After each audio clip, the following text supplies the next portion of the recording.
channel. This is Heaven with Heaven's Audventure. Auditor who likes adventure. Some of you recently commented some of my videos and you were like, I just realized it was Audventure, not Adventure. That was my attempt at a funny play on words when I created a YouTube channel. Anyways, yes, I'm a state auditor. I've been here for a little over 3 years. I just went through my 4th busy season. I've been a CPA for 1.5 years.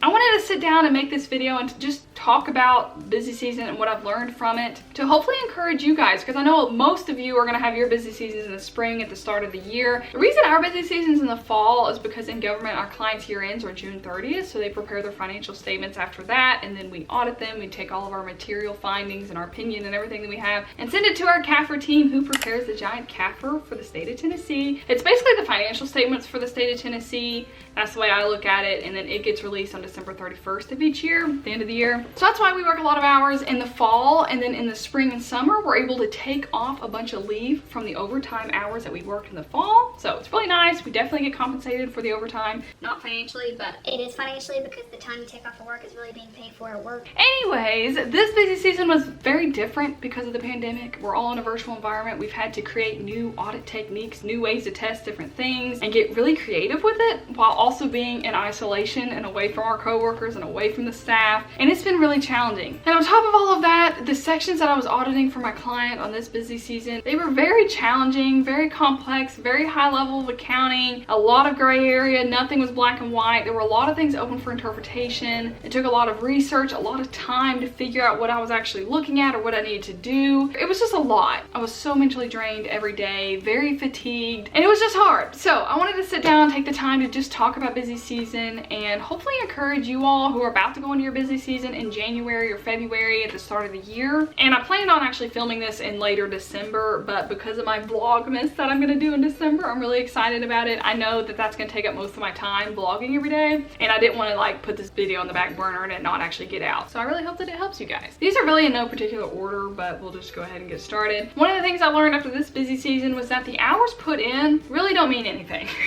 What I mean by that is the work that I was doing was so complex and just took so much time. In the past, when let's say my employer made us work like 10 hours overtime a week, it was more of a challenge to get the 10 hours of overtime in because I was getting more and more efficient with my work. Didn't really need to work those 10 hours of overtime, but we had to, so I did. So that was more of a challenge of getting those hours in. Whereas this year, I needed to work a lot more than what was required just because of my sections and me being unfamiliar with those sections, all the research time that I needed to put into it, and really just to do good quality work and make sure that I'm doing everything right and to the best of my ability. It really made me more responsible and accountable as an audit professional to make sure that I'm gonna get my work done on time, and having to decide for myself how many hours that's gonna take for me to get my sections done. And that was challenging, but I've been here for over 3 years. I'm not like a newbie freshman coming in for my first audit, so I know for the most part how much time things take. But then when you run across issues and problems, you have to dive into those and figure those out. That takes up a bunch of time that's not really in the budgeted hours. So the budgeted hours is such a flawed system, but that's a video for another time.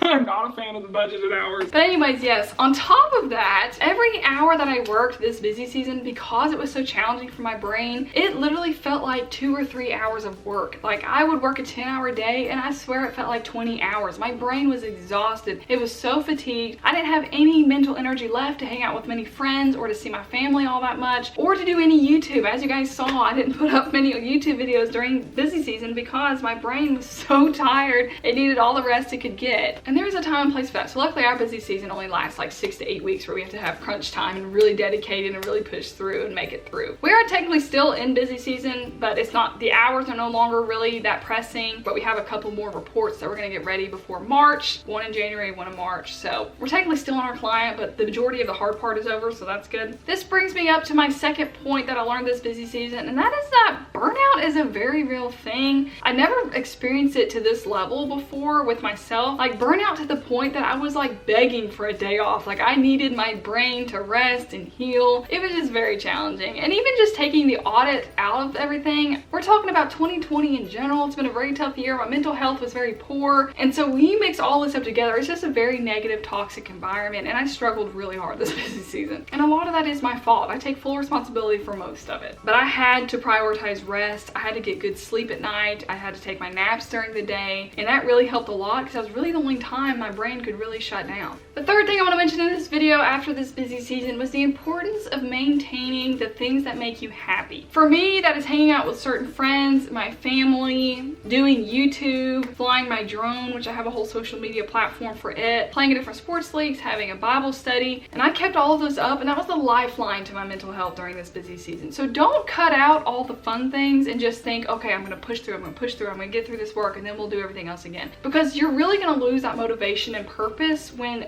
every single day is just filled with work and you don't incorporate anything else fun. Also be aware of your hobbies or the things you do for fun that take up mental energy. For me, YouTube uses a lot of my brain. Even editing videos is mentally draining sometimes depending on the video. And so I had to cut out a lot of YouTube to give my brain rest. A lot of you guys like to work out to burn some stress. Yeah, go do that. Incorporate that in your routine. Working out for me stresses me out, so I'm not gonna do that during busy season. But for me, like going on a run or watercoloring, painting, but not doing crossword puzzles, not doing real puzzles, not playing video games, all that to me uses my brain too much, and I really need to preserve my brain energy for work. So just be aware of the things you do in your spare time that use up your mental capacity and try and balance that out. Now, work doesn't deserve 100% of your brain all the time, but there is a time and place when it does, and for busy season, that's probably the time when work really does need to come first. If your busy season is lasting all year, or if it's just stretching out forever, you need balance for your mental health. Number 4 is really short, and that is just to take small breaks throughout the day. Working from home, I feel like a lot of us are pressured to be very productive the entire time we're logged on, and that's great, and you probably should be. But think about when you're at the office and you're socializing with a coworker, or you run to get lunch really quick, or you go on a walk outside. That is healthy. You need social interaction. You need to walk. You need to get up. You need to get the blood flowing. You need to make some food. So just take a few breaks throughout the day, whether it be 5 or 10 minutes, not like 30-minute breaks here and there, unless you take that out of your timesheet,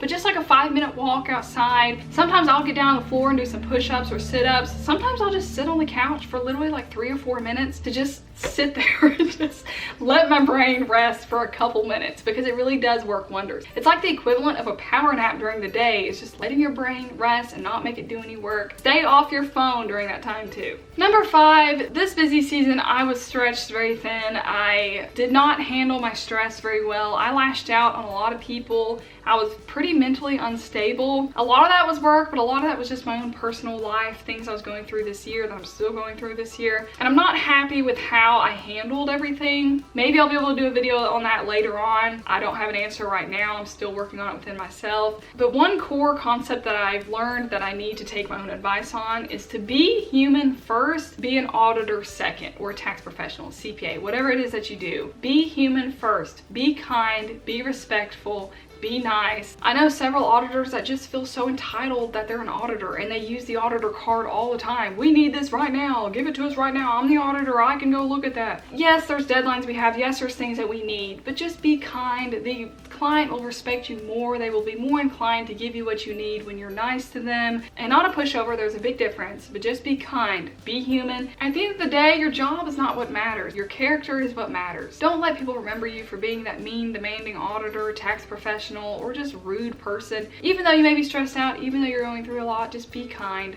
Be human first. Number 6 is to eat good brain food. I don't do this well at all, but towards the end of busy season, I started making it a priority to eat a well-balanced lunch every day, and really you should eat every meal well-balanced. But for me, a big step was usually when I was working like a 10 or 11-hour workday, I would just eat a snack in the middle of the day, and then I wouldn't eat until dinner. So I was going like an entire day with like Doritos in my brain. And I just filmed a video last week and ate Doritos for a snack. I'm working on it, like I said. I noticed a big difference when I would take a 30-minute lunch break and fry up an egg, have an egg sandwich, or make a salad really quick, or even just a normal sandwich. Your brain needs that food when it's being worked so hard. And for me at least, I can't speak for everybody, but when I'm working really hard mentally, I get really thirsty. My brain needs so much more water when I'm being like mentally challenged to something. So I stayed really hydrated throughout this busy season. It really helped a lot, and it definitely reduced my headaches as well, because I was dealing with a lot of headaches at the beginning of busy season, and I just assumed they were stress related, when really I don't think I had enough water. And because of the blue light of the laptop, I started wearing my blue light glasses, and they helped a ton. Number 7 was a hard one that I had to come to grips with and accept.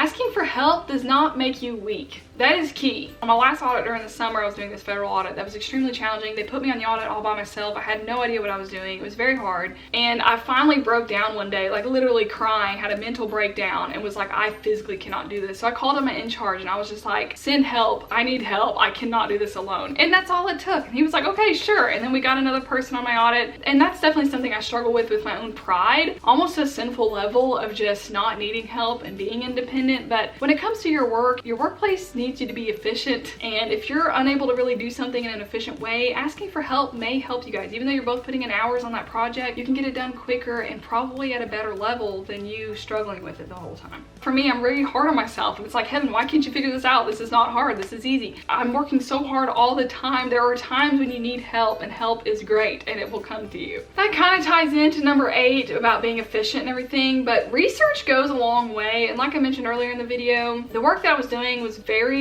conceptual and theory-based and a lot of gray area. And I had to research a lot, whether that be the GASB government auditing standards or it be the AICPA, the actual accounting rules, the GAAP application. A lot of research took place and I absolutely hate research. I hate it. The reason I really like auditing is because everything's laid out in step form and you go through every single step and you get the audit done. That was challenging for me, and definitely any research that I did was on the clock. I'm not going to sit here at night for like some light nighttime reading GASB. No. It saved me time when I would really just say an hour in the morning of researching the thing that I was auditing that day and just go ahead and get all this, take a bunch of notes. Then I was able to kind of go through it easier, even understanding it better when I talk to the client, to not make so many like dumb mistakes or even using the wrong lingo because I don't fully understand it. So investing in these concepts, you guys, invest in yourself. It's not just for your employer, for you to do the best work for them to keep. You're investing in your professionalism as an auditor, a tax professional, fill in the blank. So use that time wisely. Number 9 is something that I knew before this busy season, but that it really came to light, and that is that I need people. I definitely am not meant to be in isolation, and really none of us are. We were all created to be social beings in community. That is in scripture, but it was so challenging to work the majority of this audit at home by myself.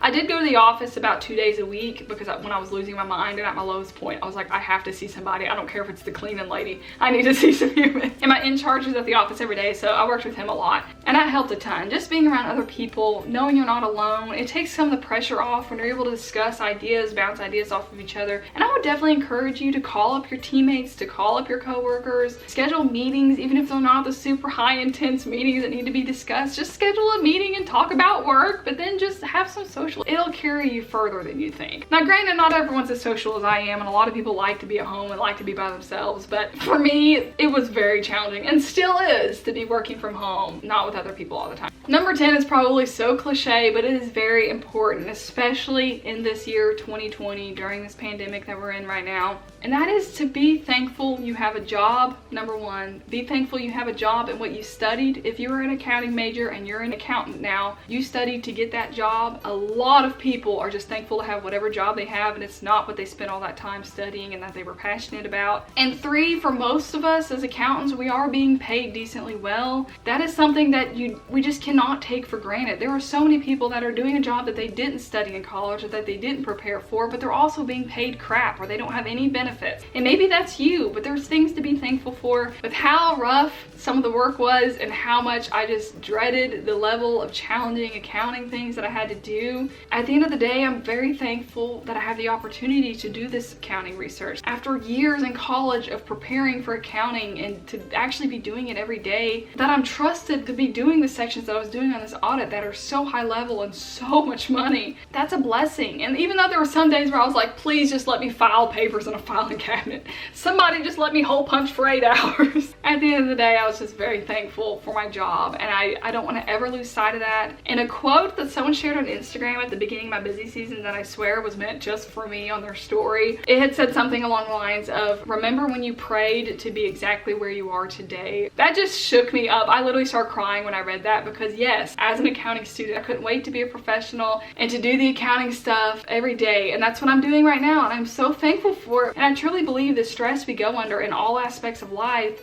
make us stronger for the next trial that we're going to face. We're going to be stronger because of it. But anyways, you guys, those are the 10 things that I've learned after my busy season this fall, and I hope you're able to take bits and pieces from it and be inspired to some extent, and know that you're not alone. And on my channel, if you guys have been around for a while, you know I don't sugarcoat things. You know I am brutally honest, and I get hate mail for it all the time about how weak I am for complaining about silly things. But I just want to keep my channel very real, very honest, very genuine. These are my thoughts. This is where I'm at today. And I hope you guys appreciate that. Anyways, you guys, thank you so much for watching. Come back in a couple days for Vlogmas. I'm so excited. All right, guys, I'll talk to you later. Goodbye.